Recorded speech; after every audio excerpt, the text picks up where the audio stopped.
Every expansion, they add new skills to the game, such as elite specializations, or the newest expansion, which added spears. But sometimes in between these big schedules, they add new ranger pets, which has added new skills to the game, because even though the bee has its own unique skills, you can also merge with your pet as a soul beast and become the bee.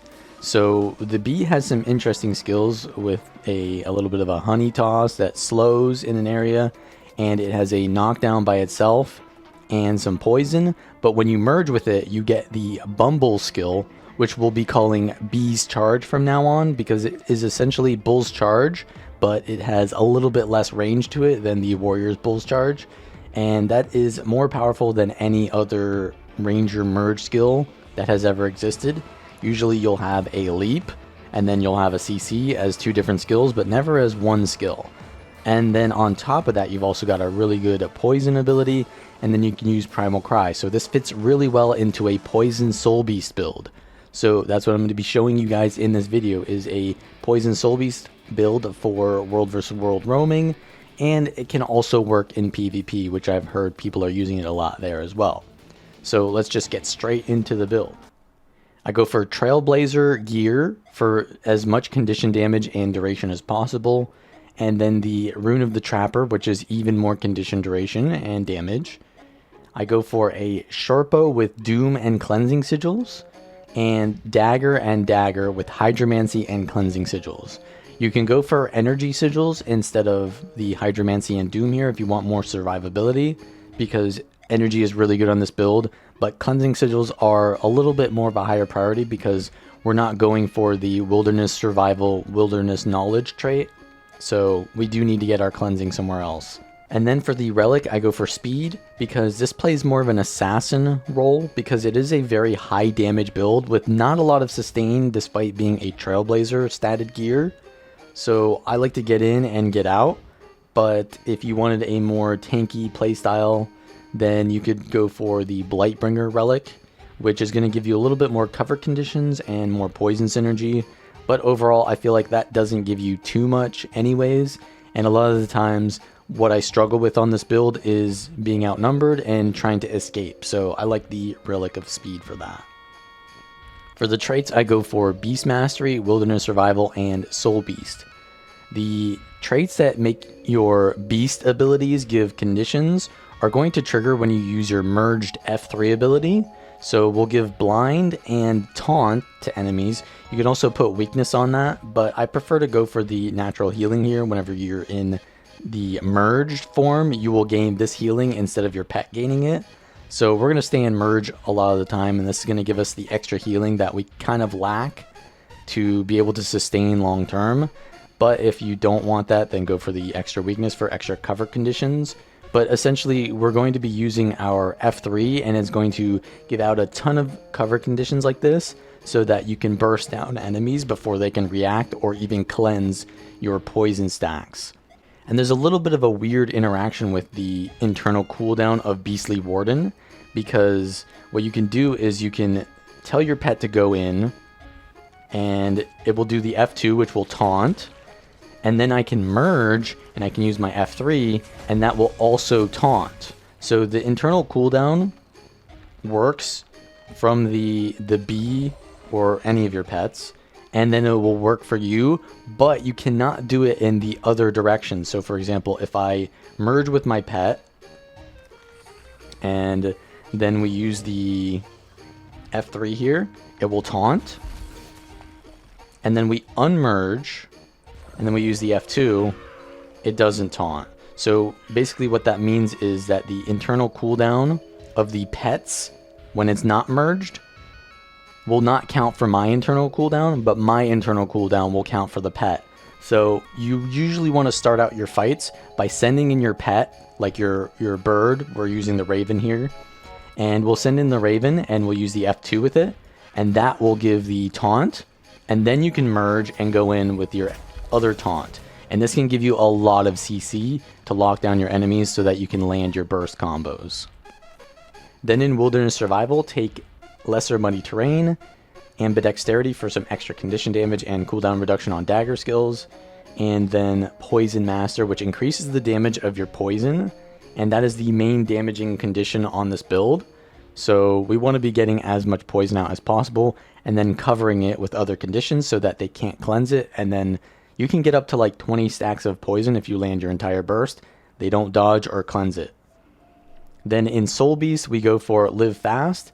The protection from Unstoppable Union is not amazing because we're not unmerging and merging a lot. So I like the little bit of quickness here that you get to make your burst combos faster. And then Predator's Cunning, which gives you lifesteal whenever you apply poison, which is pretty nice to add to your sustain and burst damage. And then Eternal Bond, which gives you a little bit of extra healing whenever you use one of your merged skills, and will allow you to swap pets while merged, which allows you to do some nice burst combos with the merged skills. So obviously we're using the bee as one of our pets, and then the Raven as well. Raven is going to give us some decent mobility because the merged skills from the Raven are going to give us swiftness. So we need a bird to give us swiftness to keep up that relic of the speed. And also the Shortbow 3 is going to give us swiftness as well. So those two skills give you swiftness. Make sure that you do not unmerge from your pet if you do not have swiftness on you, because we get our movement speed from being merged because the Beast Mastery trait here gives your pet 30% movement speed increase. And when you're merged, you get that. So you need to have swiftness when you're not merged, essentially. And yeah, so the F2 here, we use that. It can also remove movement inhibiting conditions, so that's really nice. Make sure to save that if you're going to get immobilized. And then the F1 is just a really long range leap to give you some mobility to disengage or to chase. And then Prelude Lash, which pulls enemies in and helps you to do big burst combos when it immobilizes and taunts them.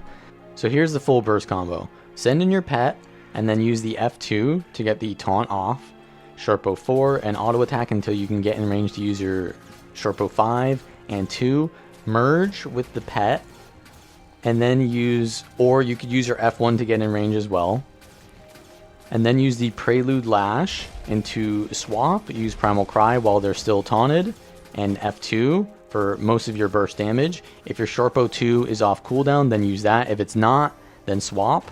4, 3, 2, and then auto attack. And if they dodge afterwards, which they probably will, try to land your Bee's Charge into the end of that, and then auto attack them some more, and then Dagger 2 when that's up, and then swap and Shortbow 2 whenever possible. And then for the utility skills, I got Bear Stance for the extra cleanse.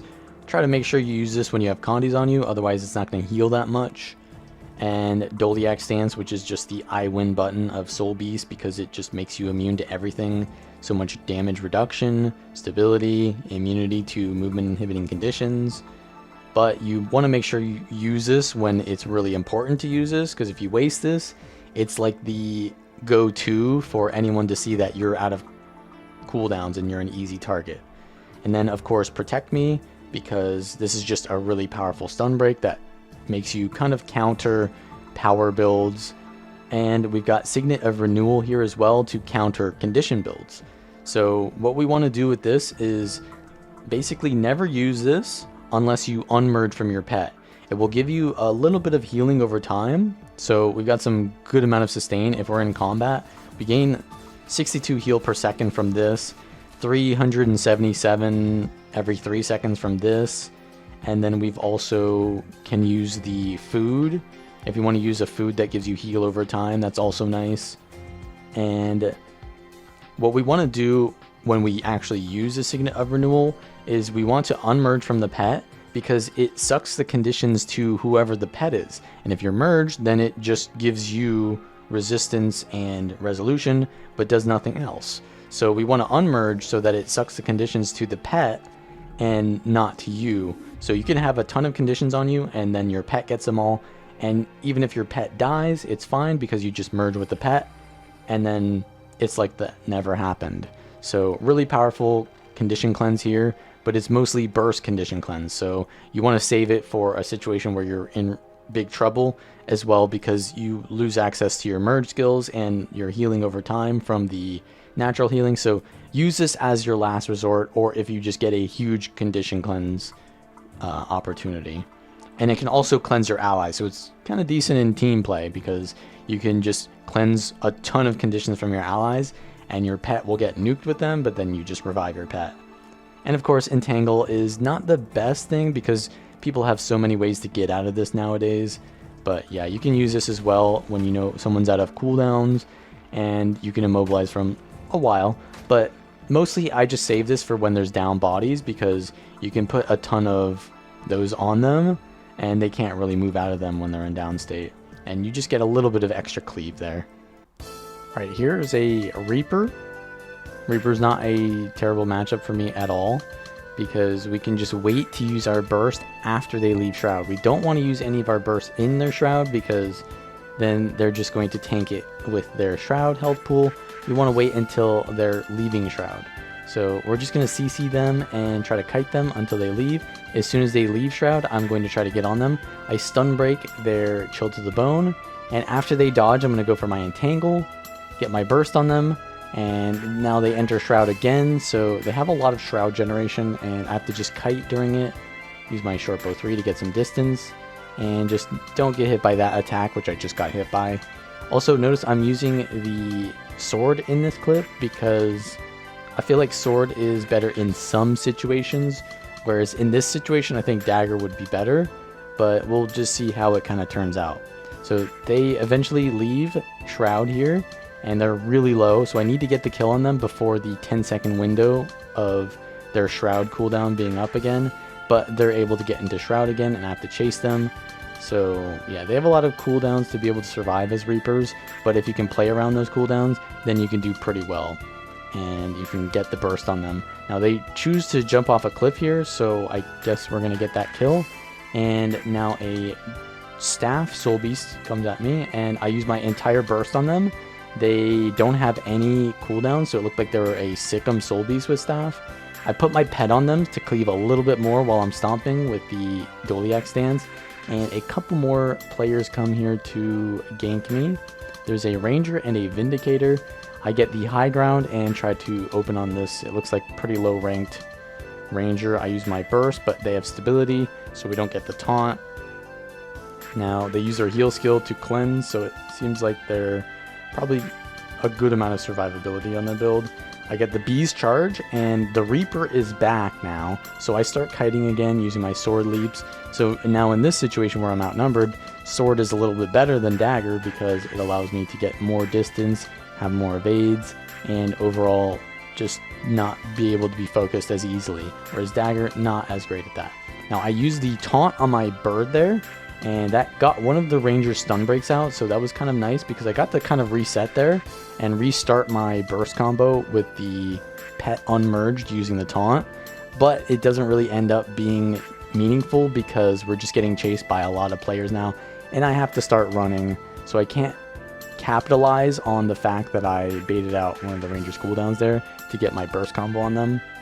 So we just got to keep trying to separate them. It looks like, you know, there's an entire group coming at me right now, but we want to keep baiting them because we know that some of them will lose interest eventually, because I'm running from their side, which is red, to the blue side, which is not my side, but it's also not their side, and people will eventually stop chasing when it goes into more deeper risky territory. So we use the Bee's charge just for mobility there. They're still chasing at this point. Now this is basically, this alliance that we're fighting against is the Maguma alliance, so they're going to chase very far. And I see that the Reaper just left Shroud, so I know this is a really good time to hit them with my burst combo. And they use their stun break as well, so they use the thing to chase, right? Their Spectral Walk, which is their cleanse. So I'm able to get the burst on the Reaper before they're able to get their, you know, Shroud up. And they had no cooldown, so we're able to get that stomp with Doliac stance. And now the other two that we're chasing are trying to get me, but I think that the Ranger is the best target here. So I'm going to try to hit them with my Shortbow 5, get in range to pull them, but they dodge that. I land my poison from the Shortbow 2, but they cleanse that as well. So we're kind of just getting knocked back and kited pretty well by this core Ranger. Maybe I should have gone for the Thief instead. So I'm going to just kite and look for a better situation here. And the Thief jumps on me, so now I know that they are committed to this. So I'm going to go on them, use my Primal Cry, Get them almost with the bees charge. They back off, they port away. And I'm going to pressure them with my short bow from range, which is really nice for all these really high mobility classes that will kite you, because full melee builds can be infinitely kited unless you have a lot of mobility. So the short bow kind of helped me to land some extra pressure. We get them down, but the rest of their team arrives and we have to kite off. So basically we're not able to secure that kill, but we did gather a lot of pressure on the map. So here's a situation where a daredevil and a scrapper are coming towards me. The scrapper looks like they are conditioned because they have the spear, and the daredevil looks like their dagger pistol. They're going in stealth a lot. I cleanse the burning on me, and I need to focus the thief because the scrapper is tanky, and if I just let the thief free cast, then it's going to be worse because they have much more ability to do damage than I think the scrapper does. But also the thief is able to just run around and kite me, so it's going to be annoying either way. So we're focusing on this thief anyways. They use their dagger storm, so I can't use my short bow on them. And I use my bees charge on them, hit them with a big Condi burst, and they shadow step out. So now I know that they have 10 poison and 7 bleeding on them, and they just shadow stepped out. So they have to shadow step return. So I'm not going to chase them. The Condis are going to do all the work here, and they're going to have to port back. So I don't chase them too hard. They return, and now I auto attack with my short bow to try to finish them off. They use a couple dodges, but they're out of dodges. It looks like they're actually double tapping to dodge, to be honest there. But we're going to get the cleave on the down body because we have so much poison. And they're going to go for the res, but it looks like they're not going to get it. So now my pet actually died there, but it doesn't matter. And I'm going to try to reset because the killing of the thief there was a lot of cooldowns for me to get that. So to fight the scrapper 1v1, I'm going to need a little bit of a reset. So now in this matchup, it looks like the main thing that I want to do is I want to CC them when they've got Condis on them, because the way that engineers cleanse, other than through their cleansing sigil, is through using tool belt skills or elixirs, which have cast times. So if I can prevent them from using those while my Condis are on them, then I can land and continue to gain the damage from my damaging conditions. So we're doing a bit of our, and this is sword dagger here. Once again, I would prefer to be a dagger in this matchup, but it is what it is. They do a lot of burning to me, but I have my heal skill up, so I cleanse that. Beast charge does not stun them because they had stability, and we just poke them a little bit with the dagger 5. Get an immobilize from the sword 3 and from the short bow 4, and they cleanse with their cleansing sigil, I believe. So I want to go for the stun here or entangle them. They have projectile reflect up from the, I believe, tools trait with the mortar kit. So we have to just kite because we just tanked a bunch of our own conditions there. Get my heal skill off, and actually my pet taunted them, which is pretty nice. Get them off of me so that I could land my heal. I land my second taunt on them as well, and then I daze them. So a lot of my conditions land there, and they try to kite off to full heal there. They have a lot of sustain on this build, and I land my immobilize, but they cleanse that. Yeah, so this scrapper build has like just tons of cleanse on it, and we leave our merge there so we can cleanse with the signet. And yeah, this build, we need to land a really big burst on them because they'll just resustain no matter what we do to them. So it needs to be a big burst, and we need to bait out cooldowns to do that. We cleanse their burst. Bees charge cannot be used yet because they have stability, so I'm just waiting. I'm tanking a bit right now, but we're kind of waiting for that one time to hit them. We missed the bees charge, but we do land the taunt, and then we're going to get them with the second CC, hit them with the short bow 2 and dagger 4, and so now they have 10 poison on them, and we covered the Condi so that it's ticking, and we're able to get the kill because they couldn't cleanse the poison there. So see how the amount of pressure that you do is completely invalidated if they can cleanse, but if you can get cover Condis or CC, then you can eventually get the kill. Now here's a situation where I've gone inside the enemy's keep, and they're kind of angry that I'm inside their base, so they're going to chase me out. It's a Willbender, and I'm going to do my poison burst on them at the start. They use their F3, so I have to back off, And there's also a Virtuoso on me, so I can't really kite too much now. This is actually, now I'm using the dagger, so I don't have sword, so I kind of need to fight more and not kite as much. But now that I have my bird F1 up, I can get some distance, try to re-engage with my burst instead of just kind of just tanking all the damage.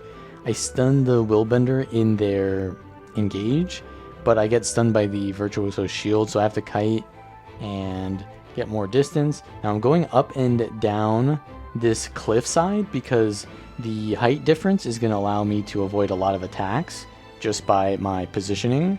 And now there's like a Mechanist on me. I have to stun break, use my Bee's charge to try to get the kill on this Willbender, but he has the reflect up, so I have to keep getting distance, use all of my skills in the merge because those heal me just a little bit to stay alive long enough to get my heal skill. And now I'm going to use my dagger leap, use my Sherpo 3 while targeting them so that I go backwards, and I'm just going to use protect me so I don't get randomly bursted at the last second. Also protect gives me a little bit of regeneration, and we get a lot of distance. We split them because now the Willbenders by themselves, they don't have many cooldowns. I'm able to use my Sherpo 2 burst on them after some CC and just heal up a little bit. They can still kill me. I'm still in a really pressured state, and they're going to get hit by my Bee's charge. I use my Primal Cry, and they've got a lot of conditions on them, but they cleansed a decent amount too. But we're going to get them down. I go for the stomp with my Doliac stance, but the Virtuoso used the sword auto attack to remove it, so I get CC'd. I put down Entangle to cleave the down body so they can't revive, but I cannot stomp or go for the cleave because there's still so much damage that the Virtuoso is doing there. And they have a spear as well, so just a lot of dangerous positioning there. But we're able to get the kill eventually by just constantly staying a little bit safe. And then we can finish off the Virtuoso with a Bee's charge into the Primal Cry. Here's a 1v1 with a Condition Berserker, which is one of the hardest matchups for this build because they have a lot of projectile reflect. Although I do have dagger, so it's not the worst. I land my taunt combo on them, and actually warriors cannot weapon swap while they're taunted, or rather anyone can't weapon swap while taunted. And weapon swap is their main source of condition cleanse because they have lower weapon swap cooldowns, and the cleansing sigil internal cooldown can be maximized because of that. And so they can't cleanse all these condis on them while the taunt is there, so that is really powerful. But they can afterwards use mending, which will cleanse all these condis off of them.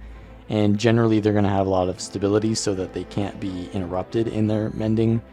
So they use their Aegis here and Headbutt, but I need to keep distance because they're going to go into Berserk mode very soon, and they're going to do a lot of damage during that.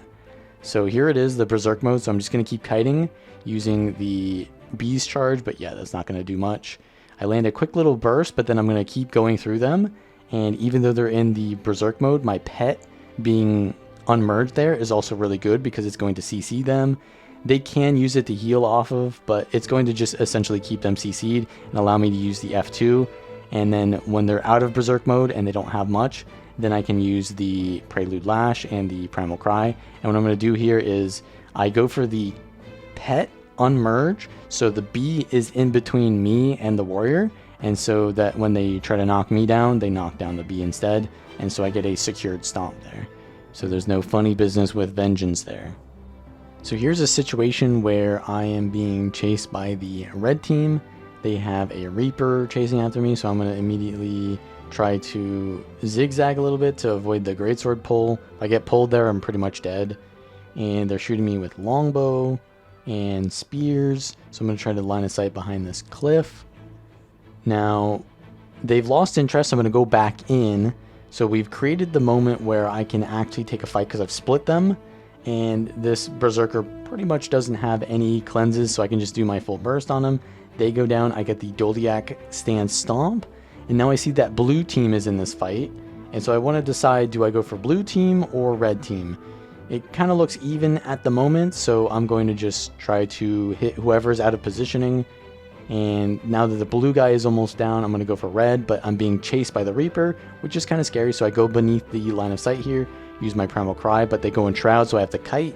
And I'm going to use my leaps to get some distance, because I'm getting rapid fired. I have to protect me so that I can mitigate that rapid fire not take too much of my health and damage.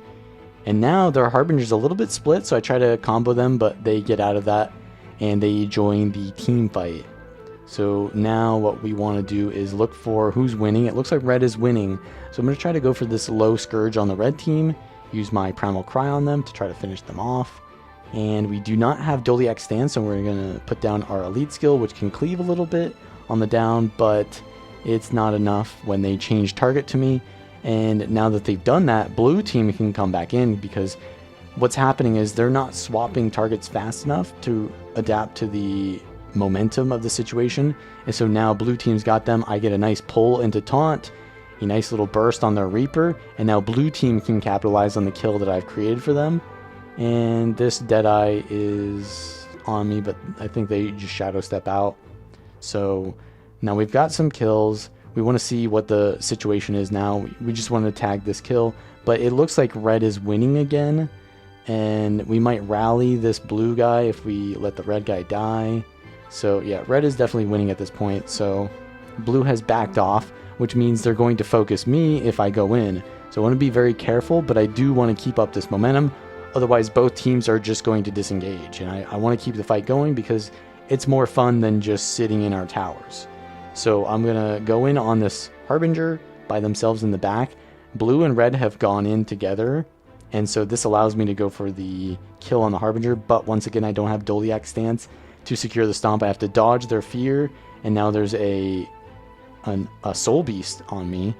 They're going for the res there, but I can't really do anything because, yeah, red team is still winning this. We're trying to create enough pressure to help blue team win, but they're just not trying to fight this at all. So now red's just going to go straight for me. The Scourge is using the Spinal Shivers on me, but I want to keep the fight going. So I'm going to keep going in, try to keep baiting them, pulling them out. Blue team is actually going to go for a pull on the Scourge, and I go for a Immobilize into stun with my short bow into my beast skills, and we finish them off. And red team at this point is realizing they've overstayed, and so they let their Scourge die, and we're able to get kills. So you can see how the mobility and the burst potential and just creating those situations and knowing when to go in and when to go out allows you to get kills even when I'm basically 1v however many against 2 servers. But that is pretty much how you play this build. If you like this content, then of course like the video. Join if you want to support me further by clicking the little button next to the subscribe button. And of course the build is in the description if you want to see that. And I will see you all next time.